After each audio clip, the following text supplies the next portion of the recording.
예, 어제 정세균 국무총리 주재로 제2차 수소경제위원회가 열렸습니다. 정부는 수소경제 활성화의 속도를 더욱 높이기 위한 안건들을 의결했는데요. 최근 친환경 바람이 불면서 수소 관련 산업들도 많이 주목받고 있는데 이 정부의 수소 활성화 대책으로 우리 산업에는 어떤 영향이 있을지 또 관심이 모이고 있습니다.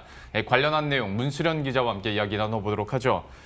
어제 있었던 수소경제위원회에서 그러면 어떤 이야기들이 나왔는지 그 내용부터 한번 정리를 해보죠. 네, 우선 수소경제위원회는 국무총리를 위원장으로 8개 관계부처와 산업계, 학계, 시민단체 등 민간 전문가들로 구성된 수소경제 컨트롤 타워입니다. 어제 결정된 것 중에 좀 중요한 것을 말씀을 드리면 수소 발전 의무화 제도를 도입한다는 것과 수소 충전소를 확대하기 위한 특수 목적법인을 설립한다는 겁니다. 우선 정부는 수소 연료전지의 체계적인 보급 확대를 위해서 2022년까지 수소 발전 의무화 제도를 도입하기로 했습니다. 연료전지는 기존에는 신재생에너지 공급 의무화 제도인 RPS를 통해서 보급 지원을 받았는데 RPS만으로는 연료전지 보급에 한계가 있다는 지적이 있어 왔습니다. 그래서 정부는 내년까지 수소법을 개정하고 RPS에서 연료전지를 분리해 HPS를 만들기로 했습니다. 또 어제 위원회 직전에 현대차, 정유가스 6개 차, 지자체도 함께 모여서 수소충전소 확대를 위한 특수목적법인인 코하이젠을 내년 2월까지 설립하기로 했습니다. 코하이젠은 상용차용 수소충전소 35곳을 짓고 운영하는 것을 목표로 하고 있고 정부 보조금 1,670억 원을 포함해 모두 3,300억 원의 사업비가 투입될 예정입니다. 예. 아무래도 수소 발전이 의무화되면 관련한 연료 전지 사업도 커질 테고 시장 자체도 당연히 파이가 커질 수밖에 없는데 그러면 지금으로서는 얼마만큼의 변화를 전망해 볼 수 있을까요? 네, 지난해 4월 정부가 수소 경제 로드맵을 발표하면서 연료 전지 보급 계획 또한 수립했습니다. 하지만 주민 반대 같은 환경적인 이유로 보급이 좀 미진했던 게 사실인데요. 2019년 말 기준으로 발전 중 연료 전지는 397메가와트, 가정 건물용 연료 전지는 11메가와트 정도로 보급이 됐는데 2040년까지 8기가와트를 보급하겠다는 목표와 비교하면 턱없이 모자란 수준입니다. 하지만 2022년 수소 발전 의무화 제도가 도입이 되면 대형 발전사들이 의무적으로 수소 연료전지에서 발전한 전기를 보급해야 하기 때문에 연료전지 시장이 크게 성장할 수밖에 없습니다.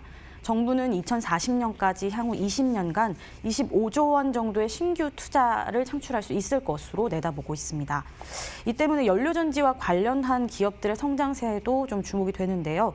연료전지를 직접 생산하는 두산퓨얼셀과 주두산 그리고 S퓨얼셀 등이 성장할 수 있을 것으로 보입니다. 예. 그리고 이제 또 하나 시장에서 관심을 가졌던 것 중에 하나가 현대차그룹의 정의선 회장이 수석 부회장에서 회장으로 선임되고 나서 첫 행보로 이 수소경제위원회에 참석을 한 거지 않습니까? 이것도 나름대로 좀 의미를 둘 수 있을 것 같은데요. 어떻게 해석해 볼 수 있을까요? 네, 정의선 현대차그룹 수석 부회장이 회장으로 공식 선임되면서 현대차그룹의 총수가 20년 만에 바뀌게 됐는데요. 정의선 회장이 수장에 오른 후에 선택한 첫 행보가 바로 수소경제위원회였습니다. 정 회장은 수소충전소 구축을 위한 특수 목적법인 코하이젠 설립 양해각서 체결식에도 참석을 했는데요. 사실 이날 일정은 회장으로 취임하기 전에 결정된 것이긴 하지만 정 회장의 취임 후 첫 공식 일정이 수소경제가 되면서 앞으로 현대차그룹의 수소 산업도 탄력을 받을 것으로 전망됩니다.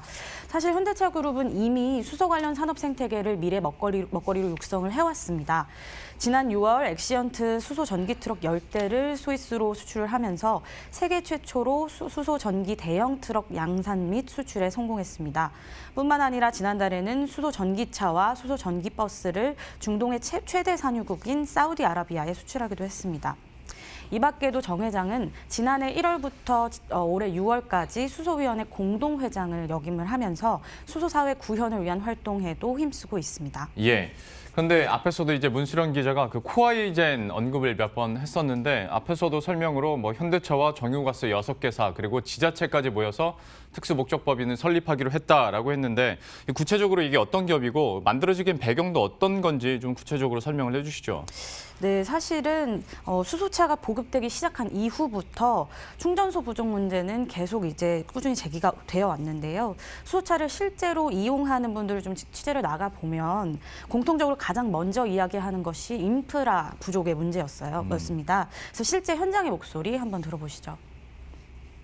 지금 저희 충전소 인프라가 너무 많이 부족하고 지금 보시다시피 차량들이 이런 식으로 줄이 서 있고 기본적으로 1시간씩 기다리고 있는데 이런 게 좀 확대가 돼서 좀 빨리빨리 충전할 수 있는.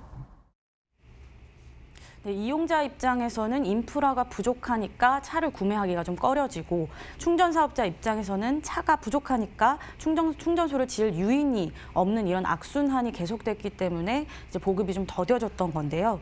이런 악순환의 고리를 끊기 위해서 내년 2월에 코어 하이젠을 설립하기로 한 겁니다. 현대차 같은 상용차 기업뿐만 아니라 가스 2개사, 정유 4개사, 한국지역난방공사까지 참여하면서 수소의 생산, 공급, 충전소까지 모든 인프라를 구축할 수 있을 것으로 기대됩니다. 예.